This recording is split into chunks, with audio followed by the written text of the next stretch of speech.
Good afternoon students. मैं Chandrabhan Prajapati, lecturer mechanical engineering, government polytechnic Bargarh Chitrakoot, आप सभी का पॉलिटेक्निक लिबरल लर्निंग में वेलकम करता हूं। आज हम बात करने जा रहे हैं जो आपका नेशनल वोटर अवेयरनेस जो कंटेस्ट हो रहा है, यानी मतदाता जागरूकता जो प्रतियोगिताएं हो रही हैं, उसमें एक प्रतियोगिता है क्विज़ की। तो उसमें पूरा बताया गया है कि क्विज़ में क्या क्या पूछा जाएगा। ईवीएम से संबंधित प्रश्न हो सकते हैं, इलेक्शन की हिस्ट्री से संबंधित प्रश्न हो सकते हैं। तो उसी संबंध में मैं आपको कुछ क्वेश्चंस यानी प्रश्नोत्तरी लेकर के आया हूं। तो किस किस तरीके के प्रश्न आपसे पूछे जा सकते हैं, ताकि 3 लेवल होते हैं, लेवल 1, लेवल 2 और लेवल 3। आप तीनों को पार करते हुए जो इलेक्शन कमीशन ऑफ इंडिया का है वो ई सर्टिफिकेट प्राप्त कर सकें। इसके अलावा और जो बेनिफिट आपको मिल रहे हैं वो भी आप पा सकें। तो एक्चुअल क्विज़ में जाने से पहले मैं चाहता हूं कि आप जो मशीन होती है उनको फिजिकली चित्र देख लें, ताकि जब भी हम बात करें कि ईवीएम क्या होता है, सीयू क्या होता है, बीयू क्या होता है, तो आप उसको अच्छे से समझ सकें। तो देखो बच्चों, ईवीएम का जो फुल फॉर्म होता है वो देखिए यहाँ पर लिखा हुआ है। ये देखिए, इलेक्ट्रॉनिक वोटिंग मशीन, शॉर्ट में कहते हैं EVM. E for electronic, V for voting और एम फॉर मशीन। तो इलेक्ट्रॉनिक वोटिंग मशीन ये ईवीएम का फुल फॉर्म है। तो ईवीएम के बच्चों 2 मुख्य पार्ट होते हैं। ये वाला जो छोटा सा पकड़ के आपको लग रहा है, हाथ में इसको पकड़ के रखा जाता है, जैसे कंडक्टर नहीं बसों में टिकट काटते हैं, छोटी सी मशीन रखते हैं, तो उससे तो ये बड़ी होती है, जैसा कि आप देख पा रहे हैं। इसको कहते हैं कंट्रोल यूनिट। तो शॉर्ट में इसको क्या कहेंगे? CU. C for control, U for unit. तो ये कंट्रोल यूनिट हो गया बच्चों। इसमें आप रेड कलर में देख लें, यहाँ पे डिस्प्ले होता है। तो यहाँ से मतपत्र इश्यू किया जाता है। क्या किया जाता है? मतपत्र। जैसे बटन यहाँ प्रेस कर देंगे तो मतपत्र आपका इश्यू हो जाएगा। जैसे पहले पुराने समय में मतपत्र दिया जाता था हाथ से काट के, तो वो इसमें क्या करते हैं, सीधे इससे बटन प्रेस करके हम मतपत्र को इश्यू करते हैं। यहाँ दूसरा जो पार्ट है वो कहलाता है, जहाँ पर मतदाता जब आता है बाहर से वोट डालने के लिए, तो वो यहाँ बटन प्रेस करके अपना मत देता है। तो ये कहते हैं बैलेट यूनिट। क्या कहते हैं बच्चों? Ballot unit. B for ballot, BALLOT, और यू फॉर यूनिट यानी UNIT। तो शॉर्ट में इसको क्या कहेंगे? BU। तो ये हो गया CU, जो छोटा हाथ में पकड़ने वाला डिवाइस होता है। और दूसरा हो गया BU यानी बैलेट यूनिट, जिस पे मतदाता आकर के अपना बटन दाब के अपना मत देता है। तो यहाँ चुनाव चिन्ह बने होते हैं, अभी मैं फिर दिखा देता हूँ। तो EVM का फुल फॉर्म ये आपसे पूछा जा सकता है। BU CU का फुल फॉर्म ये आपसे पूछा जा सकता है। ध्यान रखना है। तो ये EVM के ही पार्ट हैं, CU यानी कंट्रोल यूनिट और BU यानी कि बैलेट यूनिट। अब हम बात कर लेते हैं जो बैलेट यूनिट ईवीएम का पार्ट है, बीयू जिसको शॉर्ट में कहते हैं। वो देखिए इस तरह से इसका सिस्टम होता है। ये यहाँ पर बटन बने होते हैं, जहाँ मतदाता, इसके सामने यहाँ चुनाव चिन्ह, यहाँ देखिए आप देख रहे हैं, तो पार्टियों के चुनाव चिन्ह यहाँ बने होते हैं। तो मतदाता आता है और ये बटन प्रेस करके क्या करता है, जिस भी पार्टी को या जिस भी उम्मीदवार को वोट करना चाहता है, बटन प्रेस करके वो अपना मत दे देता है। तो इस तरह से ये प्रक्रिया है जो चुनाव में जनरली चलती है। मैं बहुत डीप में नहीं जा रहा हूँ, क्योंकि मैं आपको ट्रेनिंग नहीं दे रहा हूं, बल्कि जो क्वेश्चंस होते हैं इंपॉर्टेंट, उनके बारे में बात कर रहा हूं। तो उनको बताने के पहले मैं आपको एक बेसिक आइडिया दे देना चाहता हूं, ताकि जब बीच बीच में ये टर्म्स आए तो आपको समझ में आए। अब बच्चों, इसका एक महत्वपूर्ण जो पार्ट हो गया है, ये 2 से 3 हो गए हैं। एक जो तीसरा इसमें आ गया है उसको कहते हैं वीवीपैट। वीवीपैट क्या होता है? ये जो मशीन आप बीच में देख रहे हैं बच्चों रखी हुई, इसको कहते हैं वीवीपैट।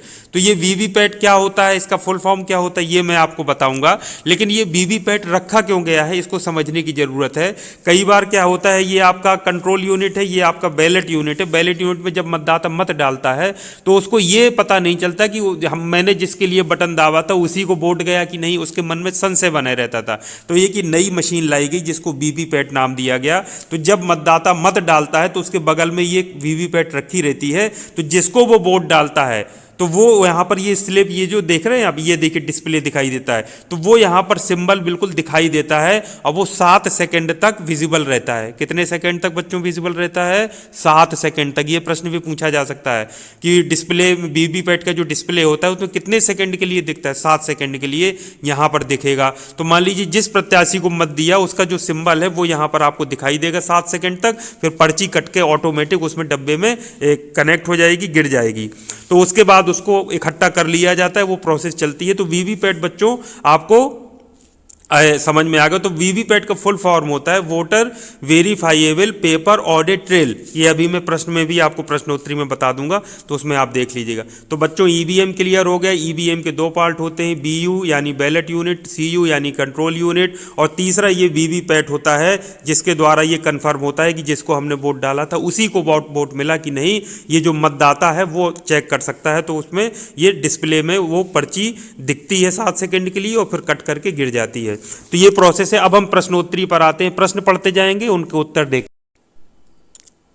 तो ये बच्चों कुछ क्वेश्चंस हैं जो आप देख पा रहे हैं, तो ये इंग्लिश में है लेकिन मैं हिंदी में बताता जाऊंगा, जल्दी जल्दी आंसर बताता जाऊंगा ताकि आप लोगों को माइंड में रहें। तो जो भी दिक्कत है उसको नोट कर लीजिएगा, और कुछ अगर प्रश्न रह जाते हैं तो आप नेट में भी उनको सर्च करके उनके जवाब तलाश सकते हैं। जैसे है what is the minimum age required to become voter, यानी वोटर बनने के लिए न्यूनतम आयु सीमा क्या है, 18 वर्ष, सबको पता है, तो ये पहला हो गया। What is the name of form which is used for enrolment as voter, यानी वोटर के रूप में पंजीकरण कराने के लिए जो फॉर्म होता है उसका नाम क्या है, वो फॉर्म 6 होता है। कौन सा फॉर्म होता है बच्चों, फॉर्म 6 होता है। तो ये आप जो जैसे वोटर बनने के लिए आप कहाँ कहाँ किसके कौन कौन से मेथड से जिसमें आप वोटर के लिए अपना पंजीकरण करा सकते हैं, बीएलओ के थ्रू आप करा सकते हैं, ईआरओ ऑफिस, डीईओ ऑफिस, और ऑनलाइन भी आप करा सकते हैं। आपको पता है इस बार ऑनलाइन कराया गया है। तो बच्चों ये सब फुल फॉर्म क्या होते हैं ये मैं अभी आपको बताता हूँ। इसके अलावा type of electors in India, electors मतलब ये कितने तरीके के जो वोटर्स हैं वो होते हैं इंडिया में। इंडिया में ये 3 तरीके के वोटर्स होते हैं। पहले जनरल इलेक्टर्स यानी सामान्य मतदाता जो गांव में जैसे हम आप सब हो गए। दूसरे ओवरसीज इलेक्टर्स यानी जो विदेशों में रहते हैं लेकिन वो इंडिया के नागरिक हैं, वहाँ की नागरिकता स्वीकार नहीं की है, तो वो एनआरआई हम कहते हैं ना, नॉन रेजिडेंट इंडियंस। तो वो बच्चों वो भी मतदान कर सकते हैं। और तीसरे होते हैं सर्विस यानी जो कि नौकरी में है, सरकारी नौकरी में है, वो मतदाता, तो वो उनके लिए वोटिंग देने का प्रोसेस अलग होता है। तो 3 सामान्य मतदाता, एनआरआई मतदाता, और तीसरा हो गया आपके जो नौकरी में, सरकारी नौकरी में है, वो मतदाता। क्या हम ऑनलाइन उसके लिए अपना वोटर बनने के लिए ऑनलाइन रजिस्ट्रेशन करा सकते हैं, तो हाँ करा सकते हैं। अब ये पूछ रहा है कि वेबसाइट रजिस्टर करनी कौन सी है, तो nvsp.in, तो इस पर आप जा कर के सारा कर सकते हैं। तो ये इनरोलमेंट यानी मतदाता के रूप में पंजीकरण कराने के लिए क्या क्या जरूरत पड़ती है, रेजिडेंट प्रूफ की और एज प्रूफ की। रेजिडेंट मतलब जहाँ के आप मूल निवासी हैं, रहने वाले हैं, तो वो कुछ होना चाहिए वहाँ का प्रूफ, और एज प्रूफ की भाई आपकी 18 साल हो गई है, इसका प्रूफ होना चाहिए। हाई स्कूल का जनरली जो सनद होती है या प्रमाण पत्र होता है उससे काम हो जाता है, या डेट ऑफ बर्थ प्रमाण पत्र उससे भी काम हो जाएगा। अब देखिए आ गया ना, बीएलओ का फुल फॉर्म होता है बूथ लेवल ऑफिसर। ईआरओ का मतलब होता है इलेक्टोरल रजिस्ट्रेशन ऑफिसर। एईआरओ का मतलब, ईआरओ के पहले ए लग गया, का मतलब assistant electoral registration officer. DEO का मतलब होता है डिस्ट्रिक्ट इलेक्शन ऑफिसर। और can student who are staying at hostel registered as voter, तो ये कह रहे हैं कि जो छात्र यदि कोई हॉस्टल में रह रहा है तो क्या वो वोटर के रूप में पंजीकरण करा सकता है, बिल्कुल करा सकता है, yes. What is full form of EVM, EVM का फुल फॉर्म क्या है, तो अभी बताया था इलेक्ट्रॉनिक वोटिंग मशीन।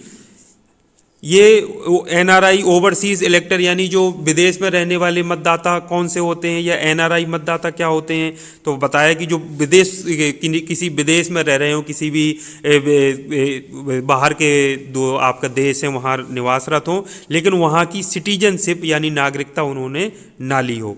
अब ये देखिए बहुत महत्वपूर्ण है एपिक। एपिक बहुत सारे बच्चे कंफ्यूज हो जाते हैं, क्या होता है, वोटर आईडी हम सब जानते हैं यानी मतदाता पहचान पत्र कहते हैं, तो उसी का जो सही ऑफिशियल नेम है वो एपिक, ईपीआईसी।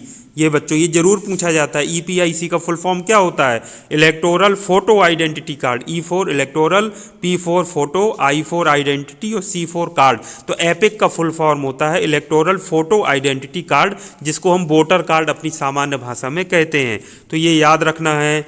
ये क्या है, what is the name of election in which member of parliament member is elected, जिसमें मेंबर ऑफ पार्लियामेंट यानी एमपी इलेक्ट किए जाते हैं उसको क्या कहते हैं, लोकसभा चुनाव यानी लोकसभा इलेक्शन कहते हैं। अब कहते हैं which authority conducts election to parliament, parliament के इलेक्शन कौन कराता है, election commission of India. Election commission of India का शॉर्ट फॉर्म क्या होता है, ईसीआई लिखते हैं। जो अभी जैसे प्रतियोगिताएं कराई जा रही है तो उसमें लिखते हैं ईसीआई। ईसीआई मतलब इलेक्शन कमीशन ऑफ इंडिया। इसी तरह के एमएलए का फुल फॉर्म क्या होता है, एमएलए का मेंबर ऑफ लेजिस्लेटिव असेंबली। जो जैसे राज्यों में जो चुनाव होते हैं एमएलए के, जो विधानसभा जो बनती है, मुख्यमंत्री जिनसे बनते हैं, तो उसमें एमएलए के इलेक्शन होते हैं, तो वो कौन कराता है? वो भी इलेक्शन कमीशन ऑफ इंडिया कराता है। तो इस तरीके से बहुत सारी चीज़ें, अब ये पंजाब स्टेट की हैं तो उनसे हमको मतलब नहीं है, बहुत सारी चीज़ें हैं तो ये हम इनको छोड़ देते हैं। जैसे अब ये जैसे ये आ गया, अब देखिए ये है, कह रहे हैं कि where is office of Election commission of India. Election commission of India ECI ईसीआई का ऑफिस कहाँ पर है? ये न्यू दिल्ली में है, और जो वहाँ का बिल्डिंग है, भवन है, उसको निर्वाचन सदन कहते हैं। ठीक है बच्चों। अब ये वीवीपैट का जो मैंने अभी दिखा रहा था, वीवीपैट का फुल फॉर्म क्या होता है? Voter verifiable paper audit trail, यानी जो मतदाता ने मतदान किया है उसको सत्यापित करने के लिए ये एक डिवाइस होता है, जो इस पर्ची मैंने दिखाया था, डिस्प्ले होती है और फिर कट करके गिर जाती है। तो ये जरूर पूछा जाता है। तो वीवीपैट के फायदे क्या हैं? वीवीपैट से जो मतदाता है वो संतुष्ट हो सकता है कि हाँ, जिसके लिए मैंने बटन दबाया था उसी को लिए मेरा मत गया है, किसी और को नहीं गया है। एक बड़ा ही महत्वपूर्ण एक स्वीप कार्यक्रम जैसे चला करता है, संस्था में आयोजित कराया था, SVEEP। तो ये स्वीप का जो फुल फॉर्म होता है उसको देखिए, एस से मतलब systematic, V for voters, E for education, E for electoral और P फॉर पार्टिसिपेशन। इसका मतलब है systematic voters education and electoral participation. तो स्वीप का फुल फॉर्म है systematic voters education and electoral participation. ये जरूर आपको ध्यान रखना है। एक PO होता है जो पोलिंग स्टेशन होता है, उसका इंचार्ज होता है, who is incharge of the poll at a polling station, उसको कहते हैं PO यानी कि प्रिसाइडिंग ऑफिसर। ये जरूर आप ध्यान रखिएगा। इस समय इलेक्शन जो चीफ इलेक्शन कमिश्नर हैं वो कौन है? नाम आप देख लीजिएगा वेबसाइट में, बिल्कुल सही याद रखिएगा। EVM का जो है वो फुल फॉर्म जो पार्ट होते हैं कौन कौन से होते हैं? कंट्रोल यूनिट, एक बैलेट यूनिट, यानी CU और BU, इसको कर लीजिए। बाकी इस तरीके की जो छोटे छोटे चीज़ें हैं, जैसे हिस्ट्री आप जरूर पढ़ लीजिएगा इलेक्शन की, प्रथम बार इलेक्शन कब कराए गए थे, और जो प्रथम बार इलेक्शंस में EVM का प्रयोग कब किया गया था, और जो पहली बार जो वीवीपैट है उसका प्रयोग कब किया गया था, ये नागालैंड में किया गया था। इसमें भी देखिए आपको मिल जाएगा। जो चीज़ आपको नहीं मिल रही है वो आपको नेट में ज़रूर सर्च कर लेना है। तो इसी तरीके के प्रश्न हैं वो आपसे पूछे जाएंगे। जैसे इस समय चुनाव कहाँ कहाँ हो रहे हैं, जैसे यूपी में चुनाव होने जा रहे हैं, आप देख पा रहे हैं, पंजाब में चुनाव होना है, तो ये जानकारी रखिए। तो ये सारी चीज़ें आपको जानकारी रखना चाहिए। इससे संबंधित प्रश्न ही सारे जो मैंने आपको बताया EVM से संबंधित वही सारे पूछे जाएंगे। जो चुनावों का इतिहास रहा है उसमें संबंधित आपसे प्रश्न पूछे जरूर जाएंगे। तो ये बच्चों, उम्मीद करता हूँ कि अब आप क्विज में बहुत अच्छा परफॉर्म कर पाएंगे। इससे आपका जनरल अवेयरनेस या जनरल नॉलेज बढ़ेगी। आगे जब आप कॉम्पिटिशन्स के एग्जाम्स में बैठेंगे तो उसमें भी इससे संबंधित प्रश्न पूछे जा सकते हैं। तो प्रत्येक छात्र को पढ़ना है, जागरूक रहना है, मतदान के प्रति जागरूक रहना है, और इस तरीके से हमको क्विज में प्रतिभाग जरूर करना है, सर्टिफिकेट डाउनलोड करना है, और जो बेनिफिट हैं उनको लेना है। ज़्यादा से ज़्यादा हमको जागरूकता फैलाना है, स्वयं भी जागरूक रहना है। तो आज के लिए इतना काफ़ी है। Thank you very much. आपका दिन शुभ हो।